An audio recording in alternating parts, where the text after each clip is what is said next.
better way to grasp what's at stake for us as a South Asian American community in this post 9/11 present. So really very interesting projects is what you're going to be seeing. Okay, so these are our artists and the order in which they'll be presenting. First is Gautam Kansara, who's a faculty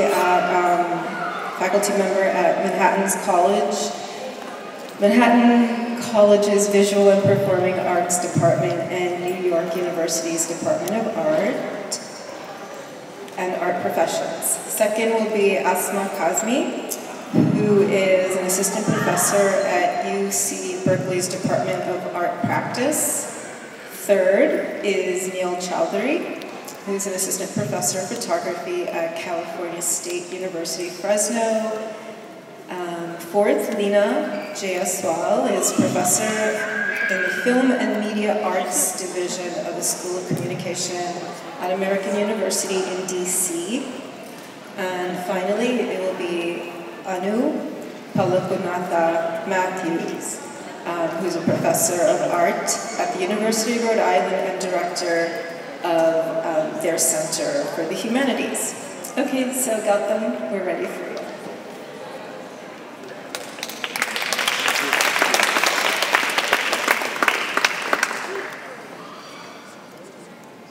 Hi there. So this is the documentation and archive photography panel. Documentation and archiving have always kind of been at the core of my work. My family is involved in all of the work that I've been doing since becoming a professional artist, maybe going as far back as 2002. I can kind of claim that. Recording myself and my family as source material really has been where I've always began and where I've always sort of started. And this practice, this desire to sort of record and re-watch and re-edit and reposition repeatedly is rooted in a question for me of sort of how to negotiate experience and the memory with the archive and the documentation. I'm going to be showing you a new video created recently this year, where I am sort of layering and obscuring this documentary-based footage, which in this case is a discussion, an argument, a sparring session between my mother, my father, and myself that's been prompted by New York Times headlines that I've been collecting. I've been sort of collecting the New York Times front pages that have bold-faced capital letters, and so quote-unquote important news according to the editorial board.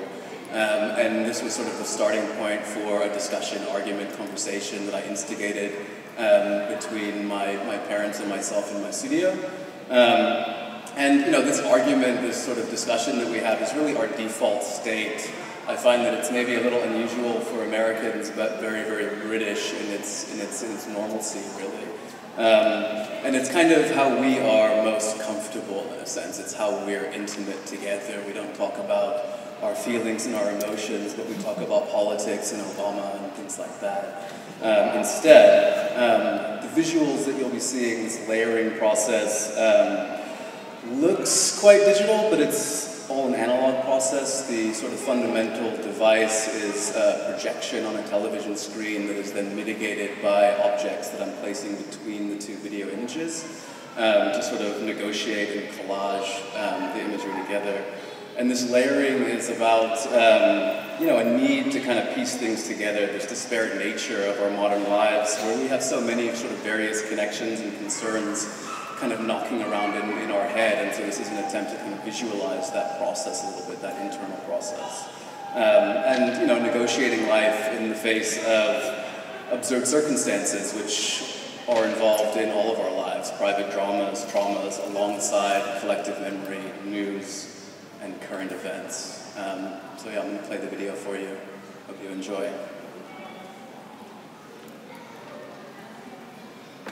The question is, would you take a pacifist attitude against terrorism that undoubtedly exists and is growing in strength and is getting more sophisticated and is using social media media, and it's using hacking, and it is... Is that the broader question? Then yes, absolutely.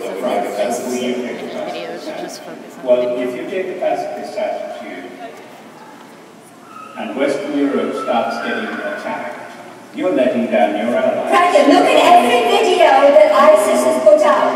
Look at every video that ISIS has put out. Their videos quote the drone strikes, they quote Palestine, they quote all the abuses of power by the West against Muslim countries and against the Middle Eastern countries. We have given footage to ISIS. These attacks do not qualify. Wait. This is not law. So, we're talking about the drone program. How accurate are these drones first off? Can they distinguish between a family, the house of innocent people, and many innocent, with every innocent civilian family that's killed, hatred of America grows? You know, you can go on saying that, but what is your policy? You never come up with your policy. You absolutely... It's easy to criticize other people's policies. But you have to have one. No. You criticize Bush and Cheney who created this whole You have to have a policy. In order to realize the fault in something, you don't have to have the amazing solution. It's not an easy problem to crack. But you do have to have a policy, a genuine policy. Even if it's we're not running for president. We don't need to have it. You're a citizen.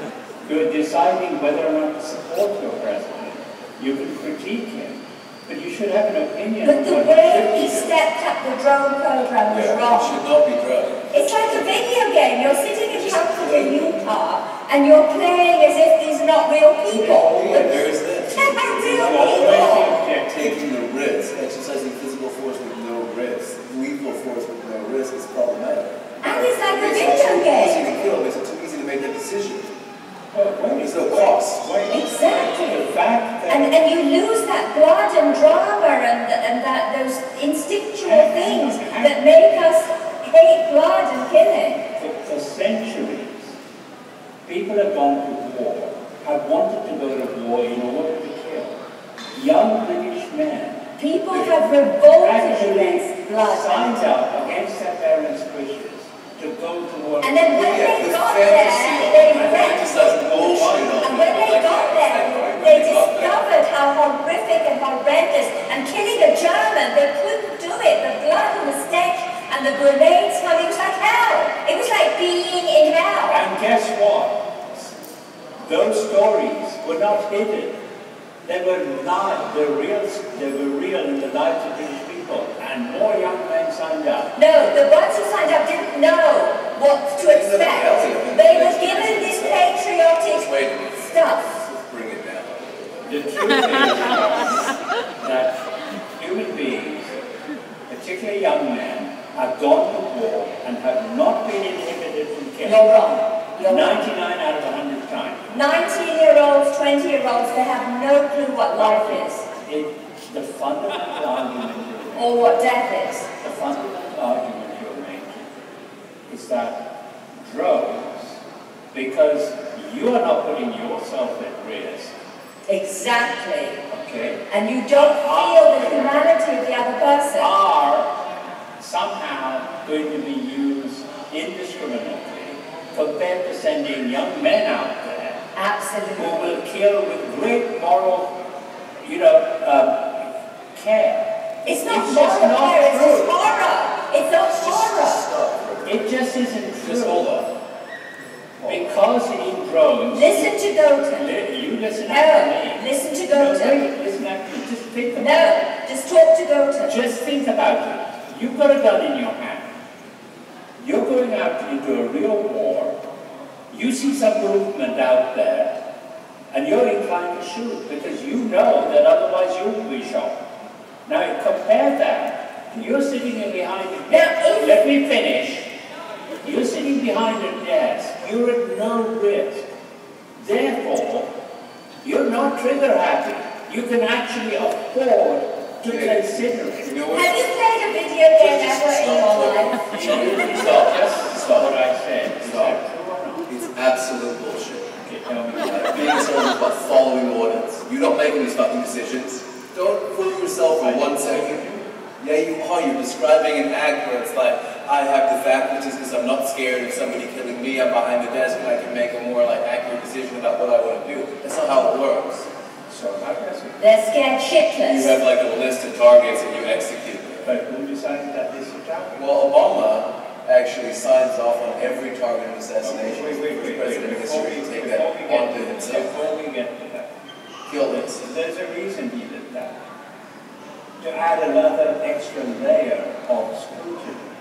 Yeah. Which is What about the It's collateral almost damage? admirable and honorable that he wants to be so aware. Not that. It's also fucked up because he's personally signing off. He's really on board with it. Exactly.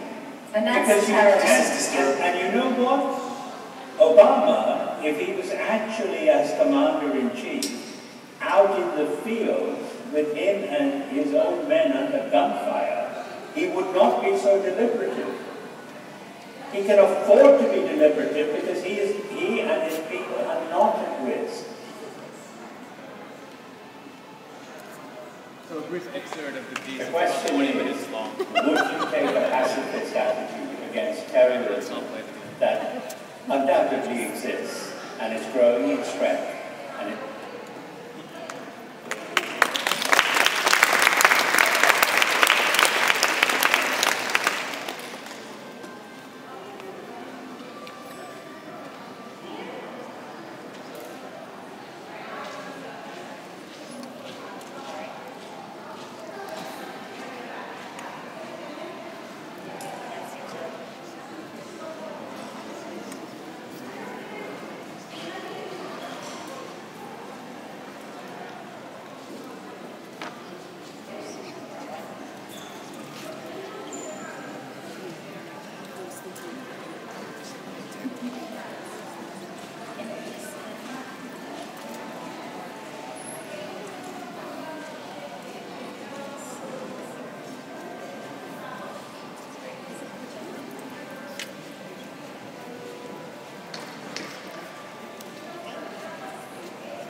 My name is Asma Kazmi, and I'm the second presenter on this panel. So my relationship to the document is such that an image or a question or a series of images becomes a prompt and a research prompt for me to imagine embodied relations with my subject. My approach is non-media specific. It's focused on the process rather than the final project.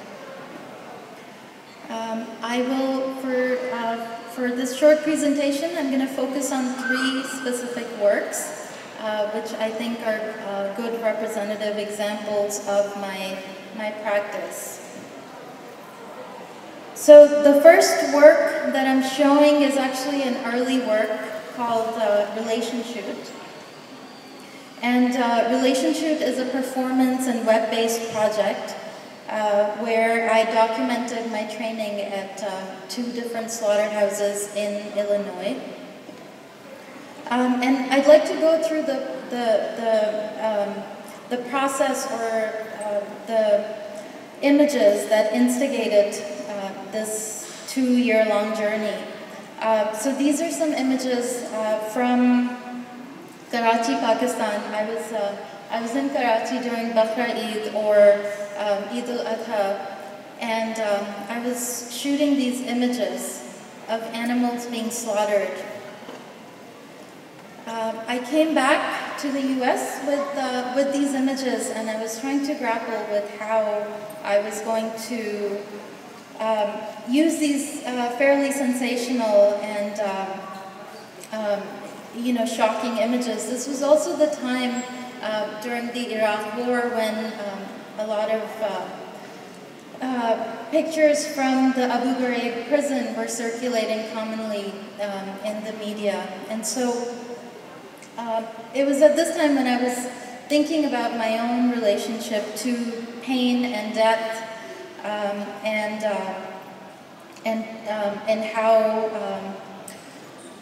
how I thought of myself as the viewer of these works. So in my studio, what I did was I was drawing these these animals. And it was during the process of drawing that I realized that what I wanted to do was to change my proximity to depth and to pain by participating in the act of ritual slaughter in a liminal, safe space of a slaughterhouse.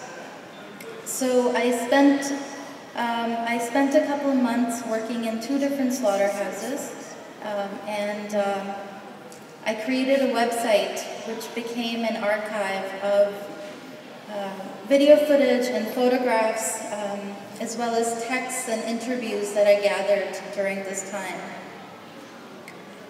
Here's a shot of that website.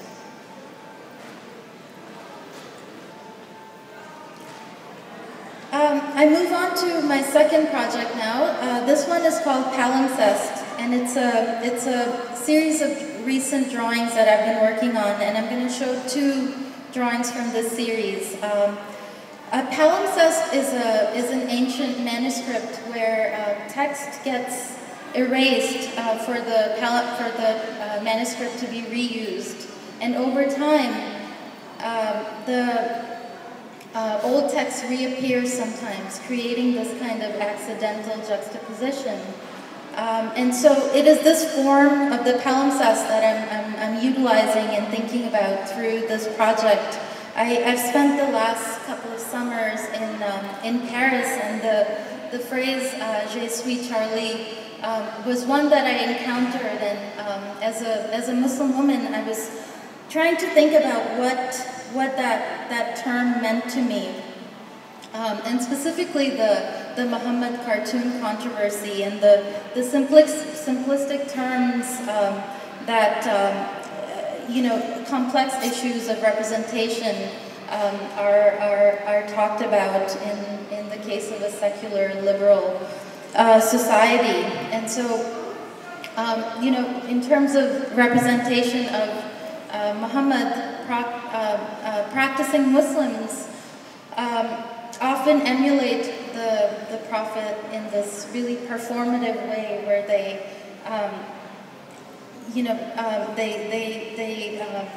perform various aspects of how Muhammad drank water or entered a room, and it's sort of this daily representation, if you will, of the Prophet that people engage in.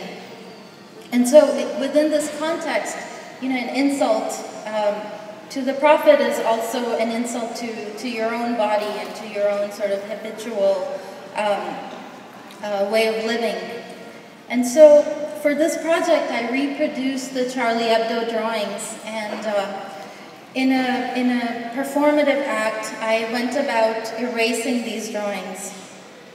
I'm interested in the idea of erasure because it calls attention to what got erased and why and by whom. And so on top of the Charlie Hebdo drawings, I culled images of Prophet Muhammad made by Muslim authors, and I redrew them on top of the French cartoons. So here's an image of Muhammad from Iran from the 1600s. It represents Muhammad as a teacher. Okay. The next image is an Algerian postcard from the 1920s showing Muhammad leaving his city of Medina as he's being chased by people looking to behead him. And I'm sort of taking a slight risk and showing you guys a project that I'm still working on, and it hasn't been complete, but there's some aspects of it that are finished, which I'll talk about, and then show you guys some images of things that I think the final form of the work might look like. So this is an image of Makkah and the Kaaba, and what you see around the Kaaba is this kind of frenzied real estate boom that's happening. That's sort of dwarfing the pilgrimage site. So I created this series of drawings where I reduced the topographical features of this site to focus on my own ambivalence about this kind of frenzied construction that's going on. So here are some images from that.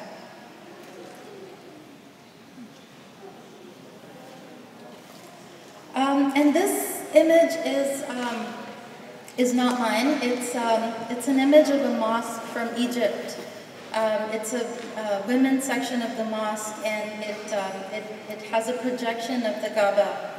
And you know, again, thinking about the palimpsest form, I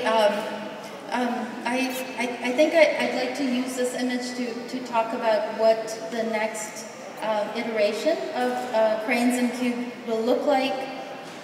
So here you have, you know, Makkah juxtaposed in the context of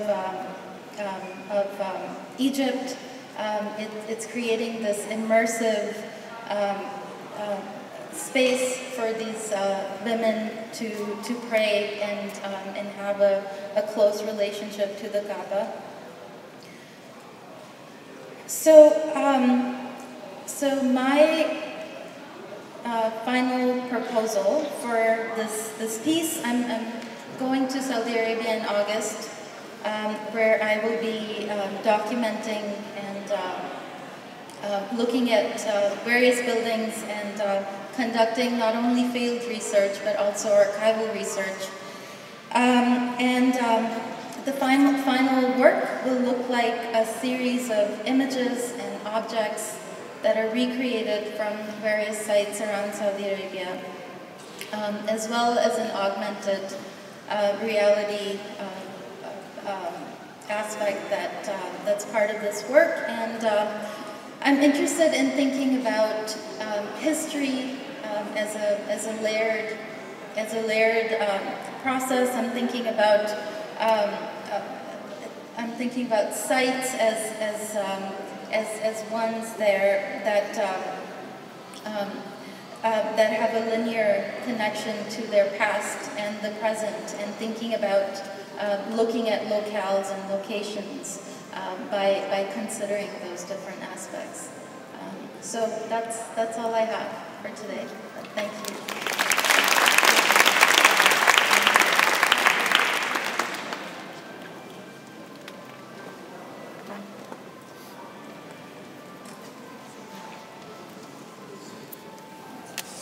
Just a second, we have to switch our laptops.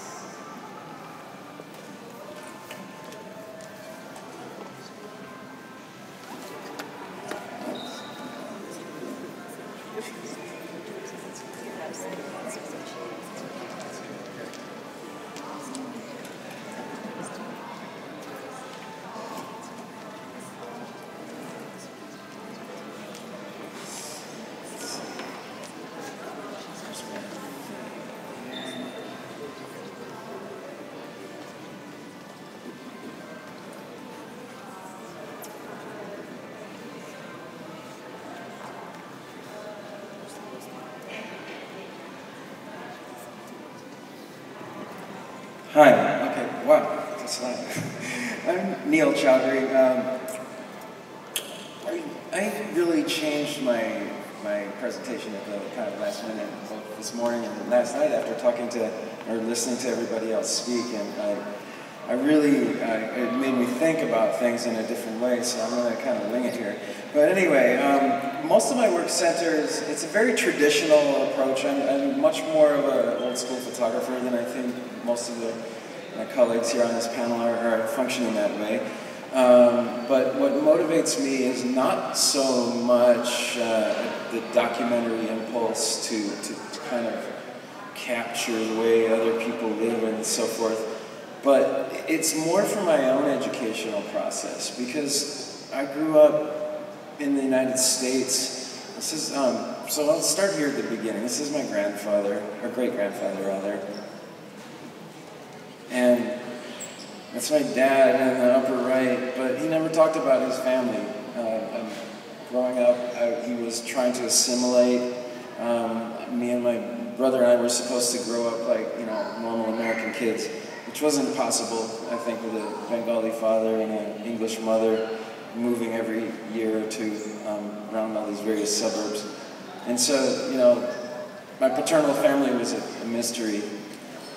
And he died in 1995, and I just had to go to India, and even though very much discouraged by him throughout my lifetime, and find out why he left and where he came from. These are my grandparents. It's my dad. My mother, who we met in college in England, and we got married. She was basically a farm girl from near Sheffield, where he was studying. Then this happened. I think pretty uncommon in those days, those kind of mixed marriages. And his family was not too happy about that, because he was supposed to go back home, and he had an arranged marriage all set up, and he broke that tradition, and that really broke the family in a number of ways. But that is his, he had a couple of Indian friends come to the wedding, but other than that, he really did not associate with South Asians at all. He couldn't get out of there fast enough. And then this happened. That's me, fat little baby, being photographed by my father with the camera that was the first camera I had and gave to me when I was a kid. And then this happened. My brother was born when my parents moved to the United States, about 1967, 68. And so the first chance I got to go to India was after grad school in 2001, right after 9/11. In fact, I had to wait a month for the plane to start flying again. And I was trained as a photojournalist.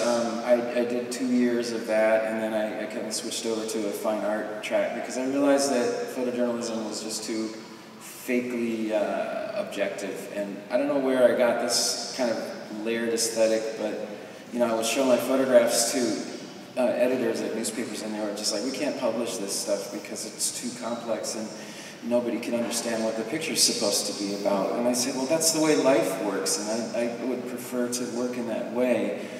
And so even though I do shoot in a more documentary, kind of straightforward fashion, I really don't attempt to have any kind of objective point of view.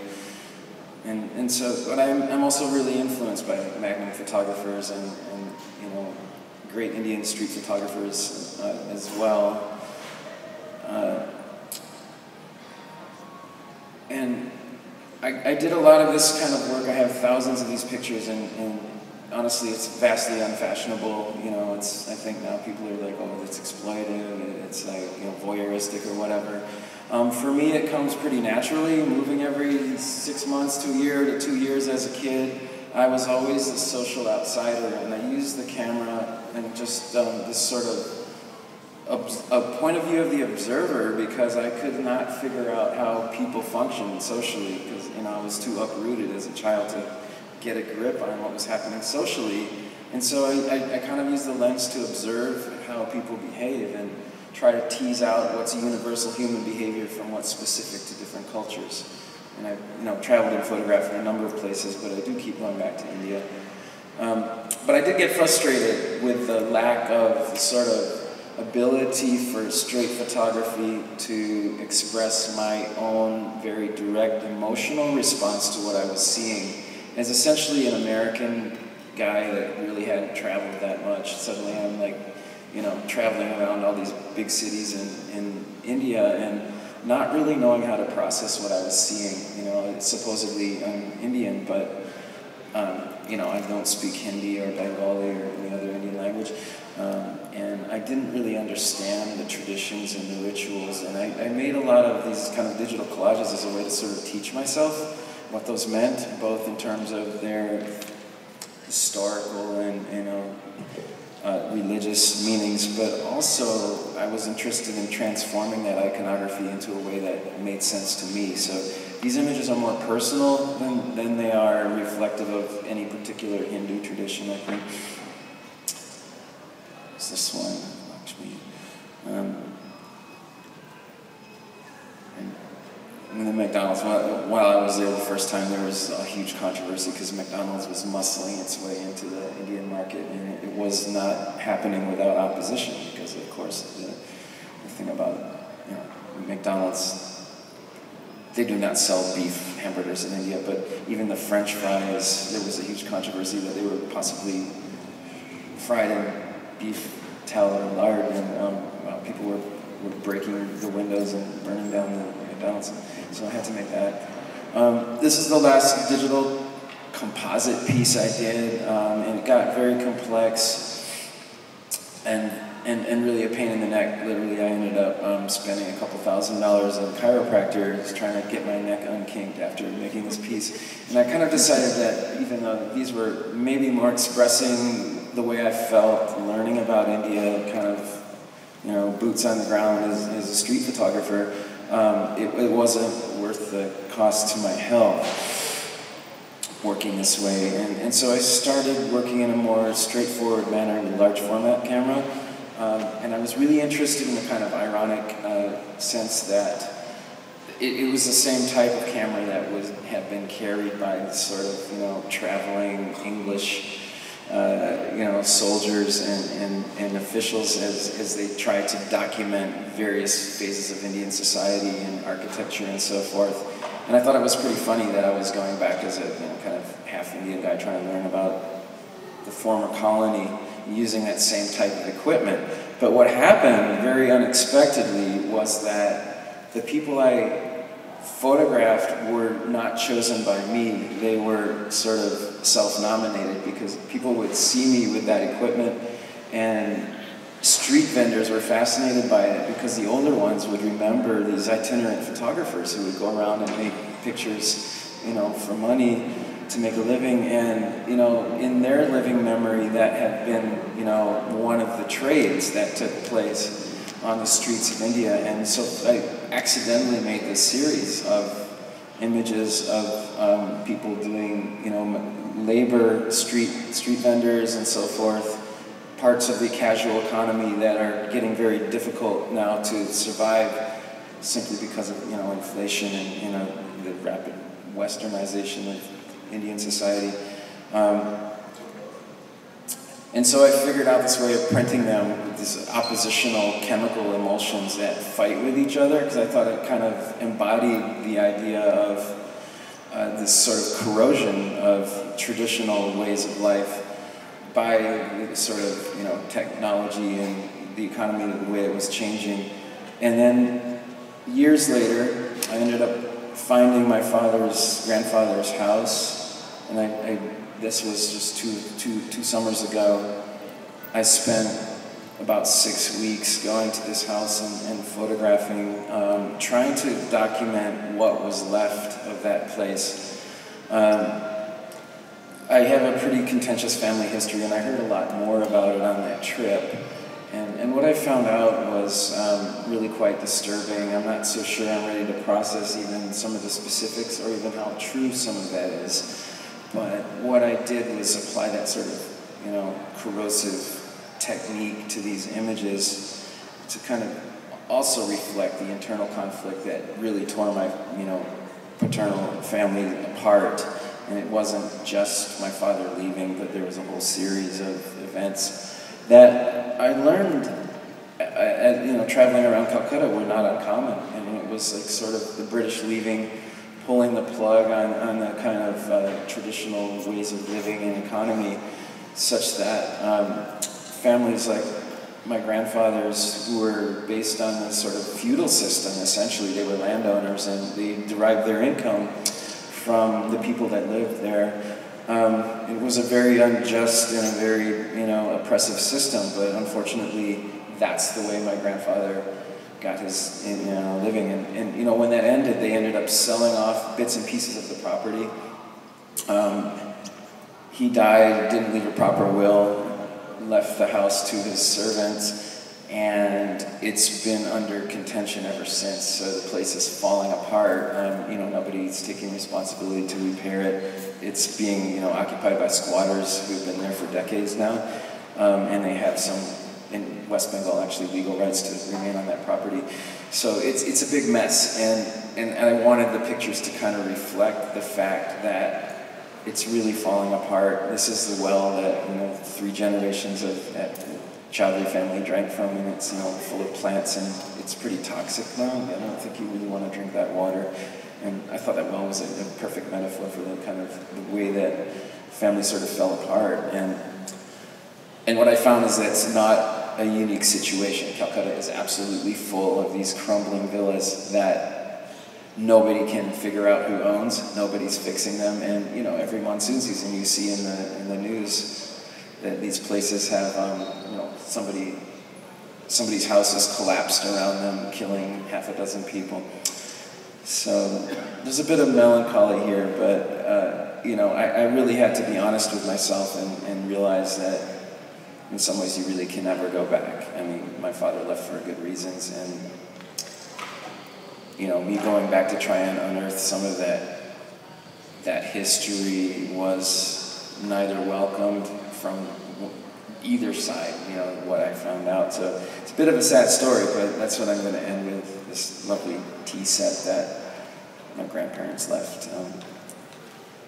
Because I'm sure they would sit there and discuss life, much as my time's family, because we had kind of the same dynamic within, our American side of the family. So, thank you.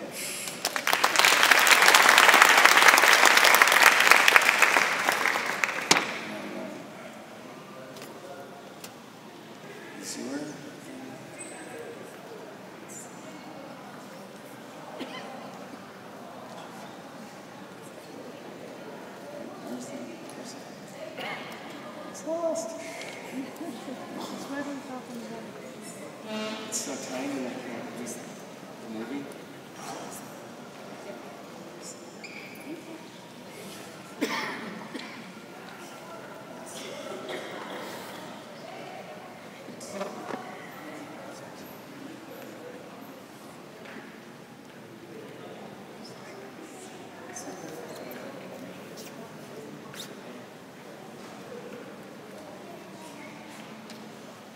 Thank you, everybody. I have a very similar story to Neil, so I actually wanted to start off by showing some incredibly early work when I was in college. And what I was doing was, I went to a school of communication where I was learning photography, and what I was discovering was that I was trying to make National Geographic photographs, but I wasn't born in India, and I wasn't born here in America.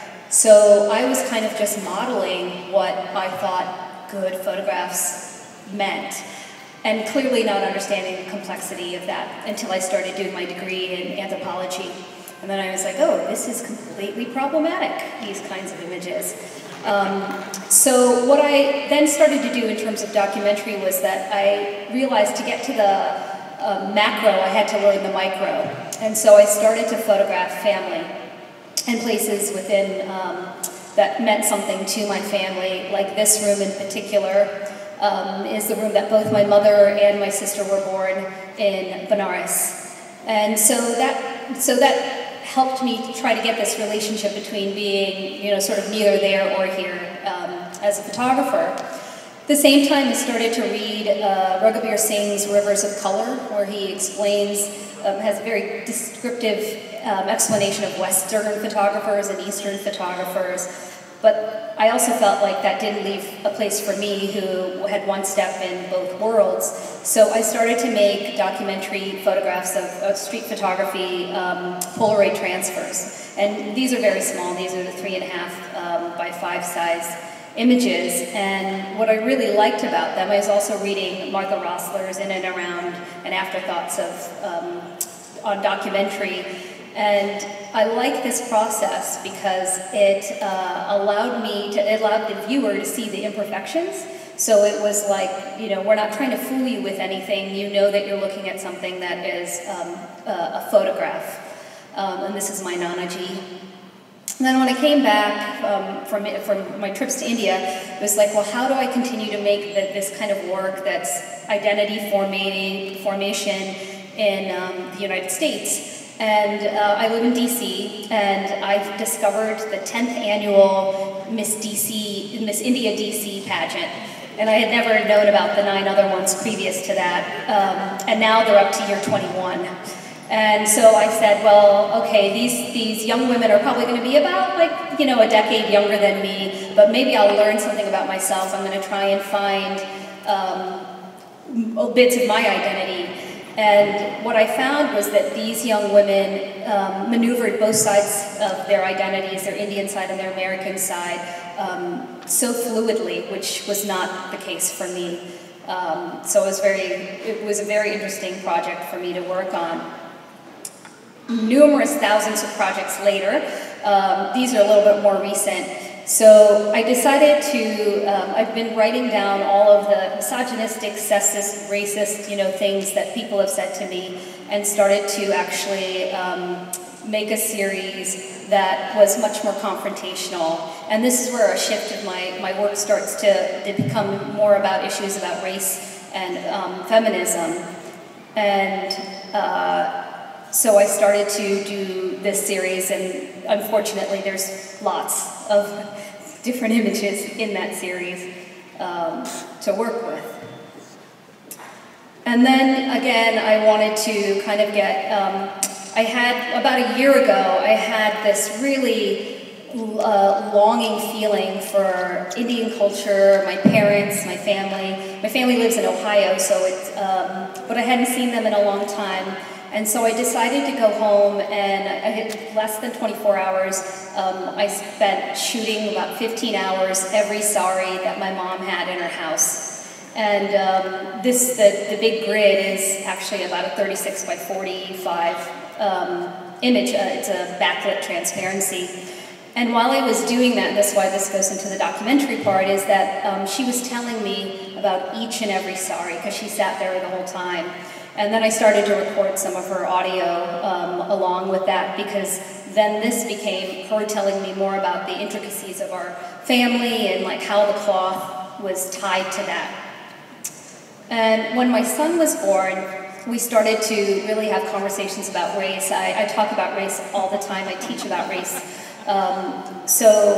This summer in particular was the summer of Trayvon Martin, so we were talking about race in our house a lot, and my son came up to me and said that.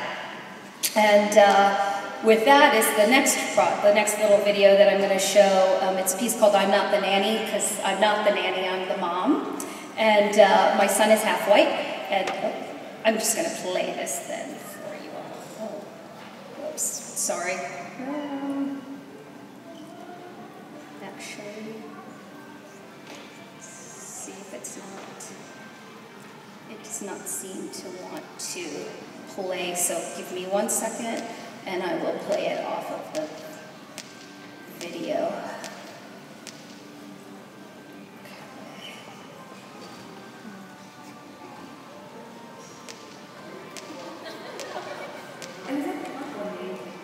We were having a really great time. We were running around, chasing each other, playing on the swings, just generally having a really great day, enjoying it. This lady had been observing us, and she finally came over and said to me, "You were so good with him. Who do you work for?" It took me a few seconds to realize she thought that I was the nanny. I said, "I work for him. He's my son." She stammered, "Oh, I didn't know he was yours. He's just so beautiful." As I turned away and left, I thought, to these people here, I'm just seen as the help. And when others see my family, I'm seen as a traitor for marrying outside my race. So this has led to my larger documentary that I'm currently working on, and I just want to show one small clip from that. This June 12th, this past month, was the 50th anniversary of Loving v. Virginia, which allowed interracial marriages to be legal in the United States. And my film partner, who is white, who's married to a Trinidadian Indian, she and I'm married to a white person, decided to do a documentary as two moms going around America in search of what it means to be raising a mixed race person, since both of our racial identities are monoracial. And I'll just show you a little clip and teaser of the film, but what I was surprisingly, learned was now I had to start to think about whiteness, which was sort of a big shock to me, because and especially white privilege, because it's something that I've never had to deal with before. So I'll just play this for just a little bit. Can I ask you a question? Describe Mommy. What color is Mommy?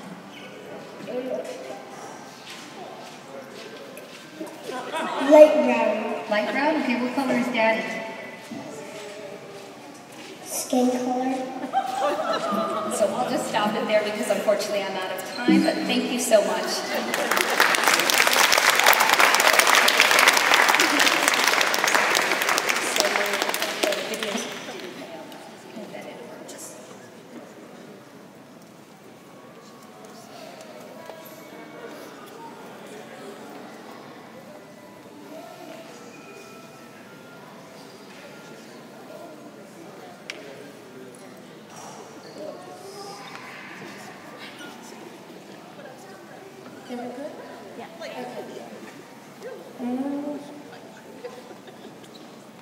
Okay, my notes are not showing, so I'm going to have to wing it.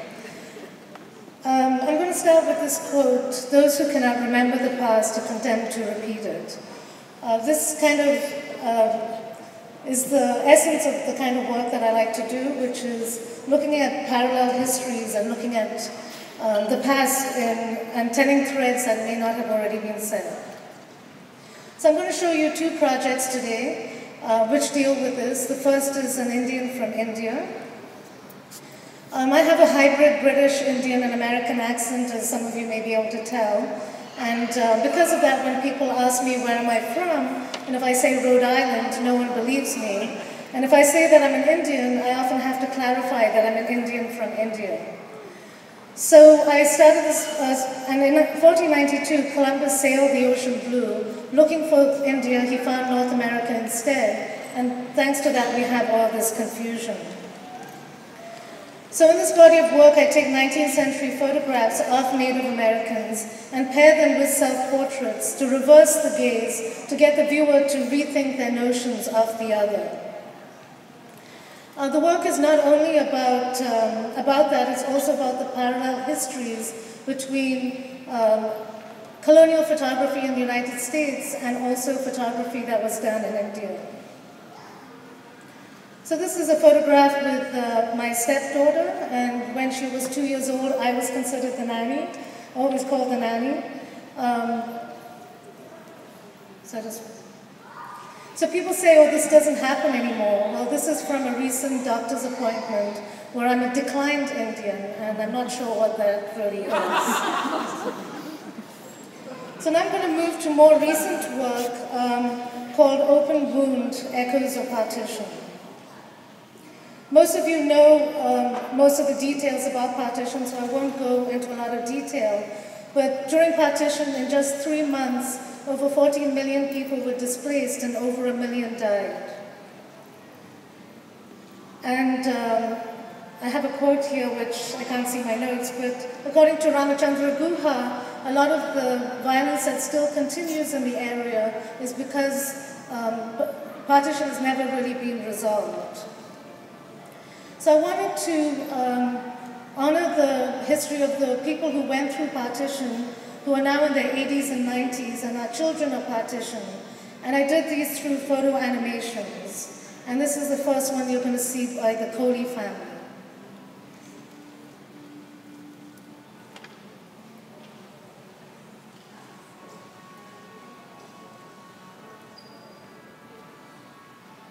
I went from being wealthy to a penniless refugee.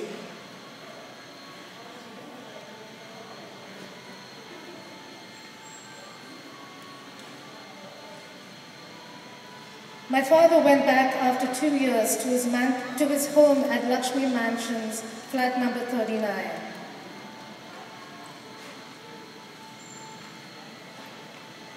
The person living there had a British mother and a Muslim father.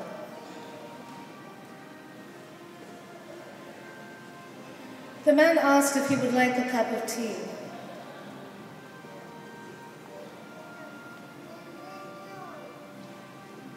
My father said, when I was served in my silver tea service with my monogram on it, I realized that I was homeless.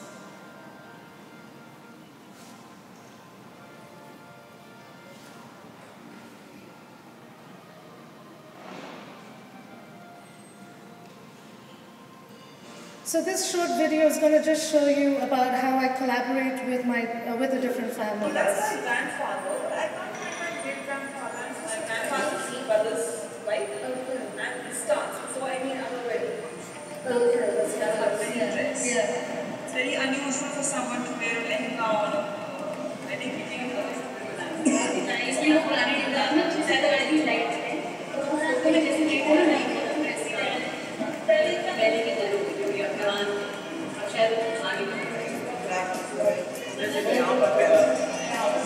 And then they ship you to the Meroli house. There they found some gold.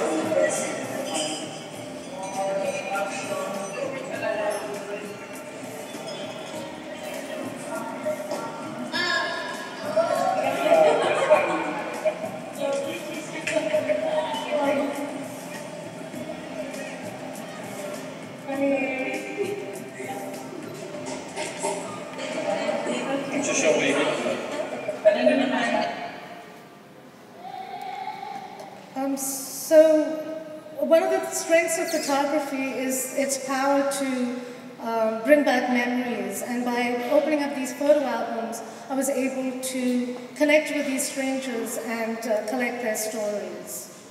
So in 2015, I was awarded a professorship in Peace Studies and Nonviolence to expand the stories of partition to include the stories from the Pakistani and Bangladeshi families. I am Indian, but I think having born in England and lived between different countries, I'm also aware there's another side to the story that I wanted to tell. And so I photographed and interviewed these families in North America, and it was amazing that these families allowed me as an Indian into their homes and told me their most personal stories. And so I'm going to show you one of these 1-minute animations of Halim.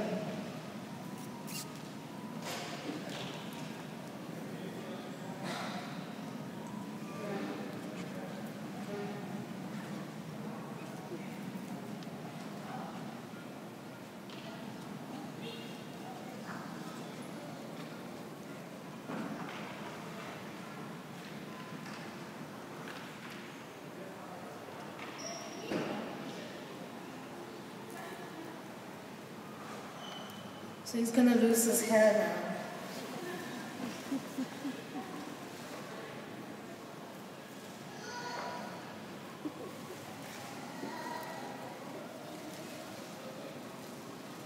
My mother never told my father what happened to my sister. She said because he never asked.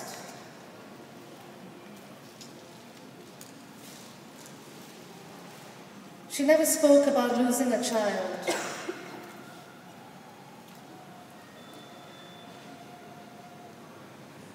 My father said that he didn't want to know how she was saved, as there was always a stigma about women who survived.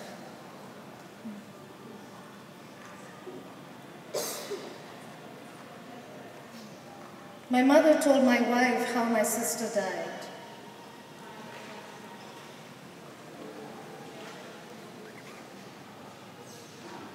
She was given a choice to choose between my sister or me, but couldn't make one. It was decided for her.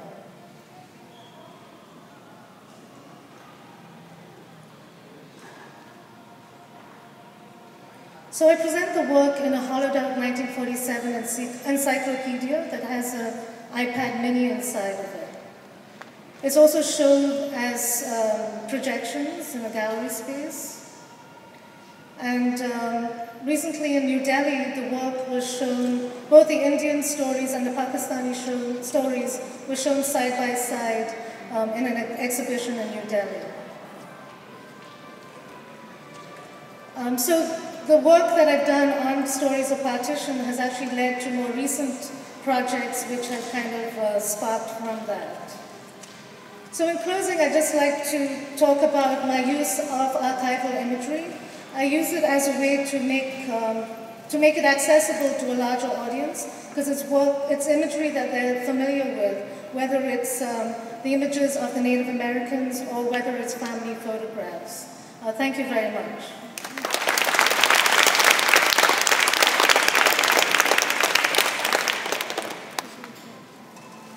Well, it seems like we don't have much time for questions, or do we have? Okay, a couple of questions from the audience then, since we're being rushed. Yes. My question is about...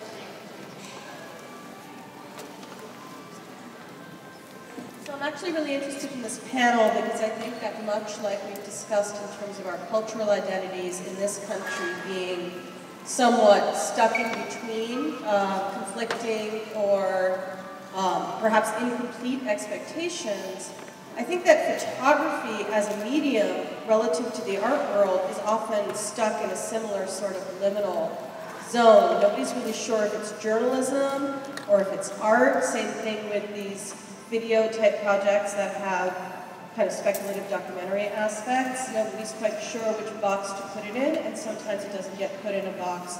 Or other times when it is represented, it's not necessarily represented fully. And my question is sort of, or comment and question is sort of prompted by some comments that the speakers have made about, you know, what is the context for my work? I think somebody mentioned with Magnum photography, and like, is there a place in the art world right now for the kind of photography that follows in the tradition of the Magnum photographers, or what we're saying? And so I'm curious to hear from the panel about that intersection of your practice and your identification, and what sorts of challenges and opportunities it's created for you.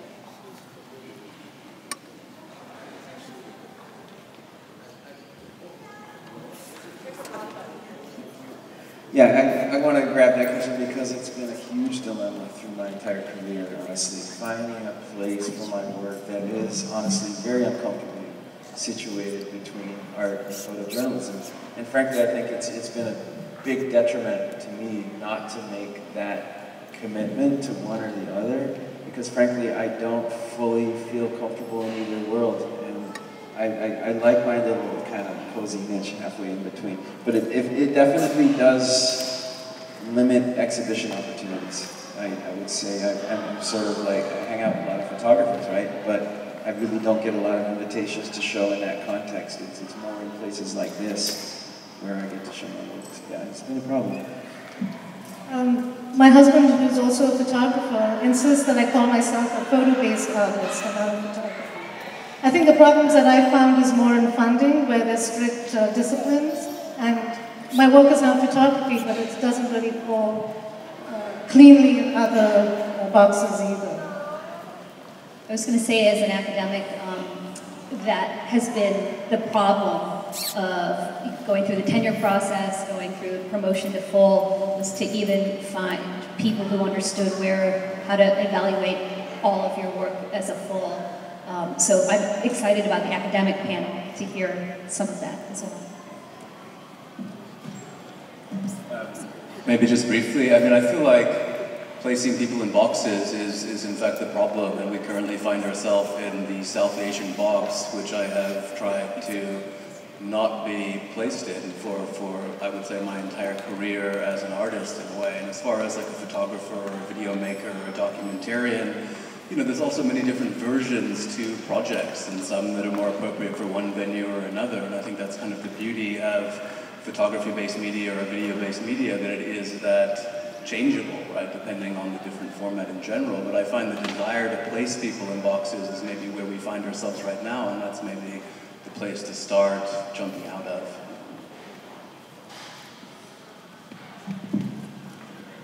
Yeah, I mean, I just wanted to briefly speak here because I don't necessarily identify as a photographer, and often I actually seek help when I'm photographing projects. And so for me, the photograph is really a kind of invitation. It's a way for me to think about editing information, and it's a way for me to think about performance. It's a way for me to imagine linkages and possibility of various kinds of possibilities of getting to understand the subject that I'm engaging with. Thanks for that question. Is there another question from the audience? Or did you have one final question that you want to leave the panel with? I think in preparing this, it's like my invisible hand can't be perceived, but we had conversations and emailing, and they basically touched on all the questions I had, which was basically how do you position yourself ethically, and how do you define your responsibility as members of the South Asian American community against traditional photography and video, you know, going all the way back to the colonial past. And I think you guys did a really good job in defining that, at least for me. If you want to touch on that too, the colonial as post-colonial, what's your relationship? Well, for me, I think I answered it in my presentation very similar to Neil's, that, you know, it was a starting point for me because that's how I entered into photography, and then soon discovered that, you know, that was definitely not the right path for me to continue to explore. And certainly now, after 25, 30 years of photographing, it's absolutely not the path for me. I think it definitely influenced me early on. When I was starting the Indian from India project, I also was reading Susan Sontag, where she talks about the anthropological power of her camera. And that's why I decided to turn the camera on myself rather than onto anybody else, to kind of minimize that power structure. I have a very problematic relationship with that whole argument. Honestly, I kind of fall on the other side because I really do function as a photographer. I enjoy working that way. It's the way I was trained, and it's the way my brain works, frankly. I mean, I have pretty bad ADD, like somebody else mentioned. And, you know, these little snippets of life that you can capture as an image maker just sort of work with my mental processing. But I also love to play with that argument within my work. So there's always this tension. Am I doing journalism? Am I reflecting on the outside? Am I really taking a lot of self-portraits?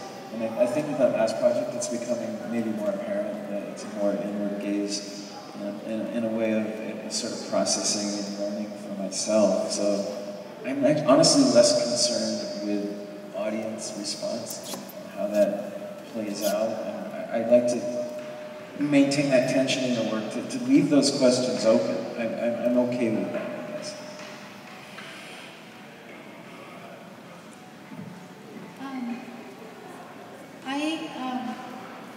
I guess if we're talking about categories of, you know, how we imagine ourselves and our practice and the output that comes out, I mean, often I find that the works that I'm producing are rubbing people the wrong way in many different realms. And so the palimpsestoids, you know, they're offensive to, they've been turned down by a major museum, actually, and often it's to protect the Muslim community, you know, from my efforts to complicate various kinds of narratives, and so you know, these are sort of challenges that I've been dealing with and navigating, and it helps on a daily basis to be working with young artists as a teacher, to sort of not get bogged down by these kinds of issues and just sort of keep thinking forward about the field. Can I just respond to that real quick? I have to say, because the mention of Sontag is a bit of a trigger point for me, because I stopped photographing for years after reading on photography. It's such a brutal critique of the medium that it makes you never want to touch a camera again. And it's really rough. And I almost had to just say, you know what, I really need to think about this for 5 years. And I kind of just chose to leapfrog a lot of her critique and play with that rather than sort of respond in a direct way. And I kind of take her critique and I turn it on its end, and I want to throw it back at the world to some degree, and leave those questions.